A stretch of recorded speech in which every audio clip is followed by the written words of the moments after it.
Pete the Cat, The Great Leprechaun Chase by James Dean. Hello, Storytime readers.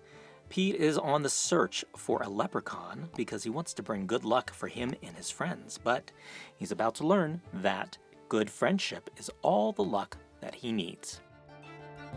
Tomorrow is St. Patrick's Day, and Pete's teacher, Mr. G, is teaching about leprechauns. The only time you can catch one is on St. Patrick's Day. A leprechaun will bring you good luck, Mr. G says. Now everyone in class wants a leprechaun. Pete gets a great idea. He will open a leprechaun catching business. St. Patrick's Day comes, and Pete gathers some supplies. He hangs a sign above his stand. This will be easy, Pete thinks. Squirrel is Pete's first customer. I want a leprechaun, Squirrel says. I need good luck for my test. Cool, I'm on it, says Pete. Pete has a plan. He will follow a rainbow until he finds a leprechaun. Finally, Pete arrives at the end of the rainbow and finds Clover the leprechaun next to a pot of gold. Pete sneaks up behind Clover. Swoosh! But Clover is too fast. "Did you think you could catch me so easily?" he asks. Once there was a cat named Pete who thought nabbing some luck would be neat.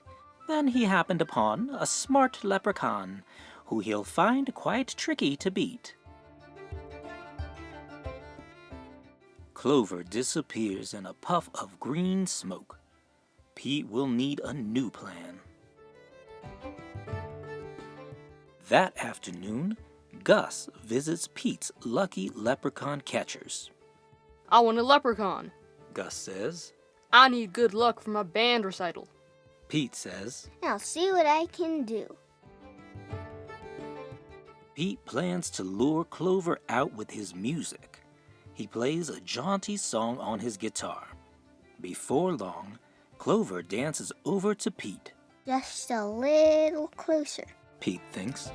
Suddenly, Clover starts spinning around Pete. Round and round, Clover goes faster and faster. Oh no! Clover wraps up Pete with the rope. Pete has finally met his match, a crafty leprechaun he just can't catch. He'll never win, he better give in, or find something else to snatch. That evening, Callie visits Pete's lucky leprechaun catchers. I want a leprechaun. Callie says. I need good luck for my tennis match. Says Pete. St. Patrick's Day is almost over. There isn't much time left to catch a leprechaun, but Pete won't give up yet. Pete sets a trap for Clover. Before long, Clover tiptoes up to the trap and sniffs the air. I love candy, he whispers, peering under the box. Pete waits very quietly. Crash! Pete rushes over and checks underneath the trap, but it is empty. Clover skips away. Pete has tried many a plot, but still I haven't been caught. And isn't it dandy, I even got candy, while Pete ends up with squat. Pete has an idea. He follows the trail of spilled candy to Clover's secret hideout. Pete sneaks up behind Clover. Swoosh! Pete finally catches Clover. "Why do you want me?" Clover asks. I'm helping my friend who needs some extra luck, Pete says. "Luck doesn't come from having a leprechaun," says Clover. "You and your friends have each other. That already makes you as lucky as can be." Could Clover be right? Pete is one very lucky cat. A lucky cat doesn't need a lucky leprechaun. He lets Clover go. Pete decides he will be the good luck his friends need by helping them out himself. Pete helps Squirrel study for his test. Squirrel aces it. Pete helps Gus rehearse for the recital. Gus rocks it.